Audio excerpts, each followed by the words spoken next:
आज ना डाळ भात खाऊन कंटाळा आला होता, त्यासाठी मी आज काहीतरी चटपटीत असं रेसिपी बनवणार आहे। त्यासाठी मी ते बासमती तांदूळ घेतलेला आहे।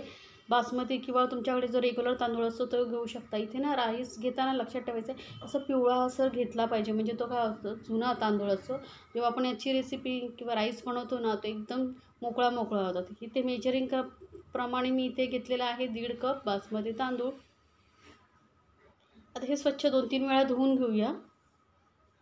तर तांदूळ आपण धुवून घेतलेले आहे, बासमती राईस धुवून घेतलेलं आहे। त्यानंतर गॅसवरती ना मी एक मोठ्या कढईमध्ये पाणी गरम करत ठेवलेलं आहे। 5-6 कप पाणी गरम करत ठेवायचं। त्यामध्ये घालायचं थोडंसं मीठ आणि थोडंसं तेल घालायचं। यामुळे काय होतं, एक तर तांदळामध्ये मिठाचा फ्लेवर उतरतो, आपण जेव्हा खाऊ तेव्हा फिका फिका लागणार नाही, आणि तेलामुळे राईस मोकळा मोकळा होतो, चिकटत नाही। त्यामुळे थोडंसं तेल घालायचं आणि हा आता व्यवस्थित मिक्स करून घ्यायचं। कारण पाणी गरम होतं, पण आपण जेव्हा तांदूळ घातलं यामध्ये तेव्हा ते थंड घातल्यामुळे पाण्याचं तापमान कमी होतं। त्यामुळे गॅस फास्ट करायचा आणि याला चांगलं असं उकळी येऊ द्यायची। उकळी आल्यानंतर तुम्ही मीडियमवरती केला तरी चालेल। तर इथे बघू शकता पाण्याला उकळी आलेली आहे। आता मी गॅस मीडियमवरती करते आणि याला थोडा वेळ आपण शिजू देऊया। तोपर्यंत मी साईडला ना भाज्या वगैरे कट करून घेते, म्हणजे आपलं पटापट रेसिपी होईल। तर इथे बघू शकता तांदळाला चांगली उकळी आलेली आहे। आपण आता चेक करून बघूया।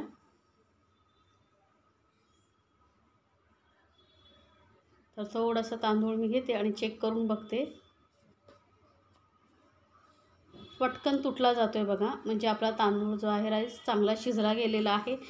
पूर्ण व्यवस्थित शिजून घ्यायचं, त्यामुळे अजिबात कच्चा राहिला नाही पाहिजे। दाबून बघायचं, पटकन तुटला म्हणजे तांदूळ शिजला गेला। तर याला काढून मी चाळणीवरती ठेवलेलं आहे, म्हणजे जे एक्स्ट्रा पाणी असेल ते निघून जाईल आणि राईस जो आहे मोकळा मोकळा होईल। त्यामुळे आता तुम्हाला इथे थोडा वेळ जास्त वेळ ठेवायचं असेल तर थोडंसं तेल लावून मिक्स करूनही ठेवू शकता, म्हणजे चिकटणार नाही। आता एक वाटी घेतलेली आहे मी बाउल, त्यामध्ये ना अर्धा चमचा लाल मिरची पावडर घेतलेली, काश्मीरी लाल मिरची पावडर घेतलेली आहे, यामुळे कलर खूप छान येतो।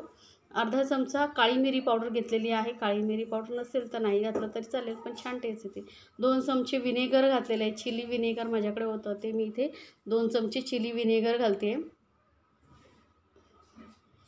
1 चमचा डार्क सोया सॉस आहे तो घातलेला आहे, लाईट असेल तर 2 चमचे घालू शकता। आणि 2 चमचे भरून इथे मी शेजवान चटणी घालते, यामुळे आपला राईस खूप टेस्टी होणार आहे। त्यामुळे 2 चमचे मी इथे शेजवान चटणी घातलेली। आणि सर्वात महत्त्वाचं म्हणजे इथे असे ना मार्केटमध्ये मॅजिक क्यूब येतात, व्हेजिटेरियन असतात, या 2 क्यूब घालणार आहे। यामुळे ना राईसला एकदम हॉटेलसारखी टेस्ट येणार। हॉटेल वगैरे जे असतात ना अजिनोमोटो वापरतात, त्याऐवजी आपण हे वापरायचं मॅजिक क्यूब। अजिनोमोटो शरीरासाठीही घातक असतं, त्यापेक्षा जर तुम्ही असे मॅजिक क्यूब येतात ती वापरलात ना तर राईस एकदम टेस्टी होतो। आता हे सर्व साहित्य फटाफट मिक्स करून घ्यायचं। असं केल्यामुळे काय होतं, आपण जे आता भाज्या वगैरे परतणार आहोत त्या हाय फ्लेमवरती, तर मग हे जर सगळं साहित्य टाकत बसलो एक एक करत तर मग ते भाज्या करपू शकतात। त्यामुळे हे असं मिक्स करून घ्यायचं। आता इथे मोठा पॅन घेतलेला आहे मी, किंवा कढई घेऊ शकता, पण थोडं मोठं घ्या, म्हणजे कसं मिक्स करायला सोपं पडतं। तेल घातलेलं आहे थोडं, 2 मोठे चमचे, आणि त्यामध्ये 10 ते 12 लसणाच्या पाकळ्या बारीक चिरून घातलेल्या आहेत। आता इथे तुम्हाला आवडत असेल तर आलंही थोडंसं घालू शकता, पण मी फक्त लसूण घातलेलं आहे, पण मला लसणाचा स्ट्रॉंग फ्लेवर खूप आवडतो, त्यामुळे मी लसूण घातलेलं आहे। लसूण थोडा वेळ तेलामध्ये चांगला परतून घेतल्यानंतर एक हिरवी मिरची मी बारीक चिरून घेतलेली आहे। आता तुम्ही तिखट किती हवं आहे त्यानुसार हिरवी मिरचीचं प्रमाण कमी जास्त करू शकता। आता जर लहान मुलांना देणार असाल तर मग हिरवी मिरची न वापरता आपण जो लाल मिरची पावडर वापरली ती तुम्ही जास्त प्रमाणात घेऊ शकता। तर हिरवी मिरची थोडंसं बघा तेलामध्ये चांगली अशी परतून घेतल्यानंतर गॅस इथे हायवरतीच ठेवायचा, लक्षात ठेवा। आणि हाय फ्लेमवरतीच आपल्याला शिजवायच्या आहेत, एकदम जास्त शिजवायचे नाहीत भाज्या। एक मोठ्या आकाराचा कांदा बारीक चिरून घेतलेला आहे।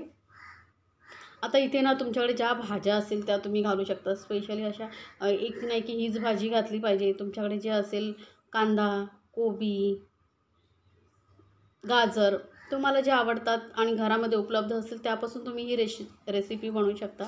आता कांदा थोडा वेळ बघा परतल्यानंतर ना माझ्याकडे थोडीशी शिमला मिरची होती, ती मी कट करून घालते। पातीचा कांदा असेल तोही तुम्ही घालू शकता, स्प्रिंग ओनियन, तर तोही तुम्हाला आवडत असेल तर वरून तुम्ही अजून स्प्रिंग ओनियनच्या हिरव्या पाती कापूनही घालू शकता। थोडा वेळ परतून घेतलेले आहेत. आता गाजरही तुम्हाला आवडत असेल तर कांद्याबरोबर गाजर घालू शकता आणि शिमला मिरची थोड्या वेळाने घालायची, कारण शिमला मिरची पटकन शिजते. गाजर जो आहे थोडासा कडक असतो ना, तर थोडा वेळ लागतो. आता इथे मी कोबी घेतलेला आहे, थोडासा लांबटच कापून घेतलेला आहे, तोही याबरोबर परतून घ्यायचा. कोबीमुळे खरंच छान टेस्ट येते. जसं मी सांगितलं ना, तुमच्याकडे ज्या भाज्या असतील ना त्या घालून तुम्ही हा राईस बनवू शकता. तर कांद्याबरोबर शिमला मिरची, कोबी ही चांगली आपण तेलावरती परतून घेतल्यानंतर घालूया यामध्ये मीठ. तर आपण तांदूळ शिजवतानाही मीठ घातलं होतं, त्यामुळे आणि सॉसेसमध्येही मीठ असतं, त्यामुळे थोडंसं फक्त आपण भाज्यांपुरतंच आता मीठ घातलेलं आहे. भाज्यांना मीठ लागलं का रेसिपी चांगली होईल. तर बघू शकता गॅस एकदम हायवरती आणि हाय फ्लेमवरतीच आपण हे भाज्या थोडा वेळ परतून घ्यायचे, जास्तही शिजवायच्या नाही आहेत आपल्याला. आता आपण जे सॉसेस सगळे मिक्स करून ठेवले होते, चटणी सॉसेस वगैरे, ते सर्व घालून घेऊया. जास्त मसाले लागत नाही, फक्त सॉसेस जे तुमच्याकडे असतील ते घालू शकता, किंवा मग ते पिझ्झा वगैरे बरोबर छोटे छोटे पाउचेस येतात तेही घातलात तरी चालेल. चिली सॉस असेल तर चिली सॉसही घालू शकता, किंवा नुसती शेजवान चटणी असेल तीही फक्त घातलात तरी चालेल. किंवा मग मार्केटमध्ये बघा फ्राईड राईसचा मसाला येतो, तो तुम्ही फक्त वापरू शकता, सॉसेस नसेल वापरायचे तर. आता आपण जो राईस शिजवून ठेवला होता तो पूर्ण घालून घ्यायचा आहे, आणि गॅस एकदम फास्टवरतीच आहे, त्यामुळे काय होतं एक स्मोकी फ्लेवर येतो राईसला, आणि राईस आपला टेस्टी लागतो. तर गॅस एकदम हायवरती ठेवून आता हा राईस आपण पटापट मिक्स करून घेऊया. हलक्या हाताने मिक्स करायचं, कारण मग राईस तुटू शकतो. तर सर्व राईस मी आता घालून घेतलेला आहे, आणि आता याला आपण फटाफट मिक्स करूया हलक्या हाताने. अलगद खालून वर करायचं आहे, म्हणजे राईसही तुटला नाही पाहिजे आणि व्यवस्थित मिक्सही झाला पाहिजे. त्यामुळे जर कढई किंवा पॅन जे घेणार असाल ना, ते मोठं घ्या, म्हणजे व्यवस्थित मिक्स करायला जमतं. छोटं असलं तर मग मिक्स करायला जमत नाही, आणि मग बहुतेक राईस वगैरे बाहेर पडतो. त्यापेक्षा थोडं मोठ्या साईजचं घ्या, आणि तुम्हाला असं वाटत असेल की हाय फ्लेमवरती मिक्स करायला नाही जमत आहे, काही प्रॉब्लेम नाही, गॅस लोवरती करा आणि मिक्स करा व्यवस्थित. पॅन तसंही गरम असतं, त्यामुळे राईसला फ्लेवर येईलच. कलर बघू शकता, कुठलाही फूड कलर वगैरे काही घालायची गरज पडली नाही तरी मस्त कलर येत चाललेला आहे. जसं जसं मिक्स करत जाणार ना, तसा तसा कलर याचा डार्क होत जाईल. हलका हलका मिक्स करत जाते बघा हलक्या हाताने. मस्त असा आपला गरमागरम चटपटीत असा स्ट्रीट स्टाईल राईस तयार झालेला आहे.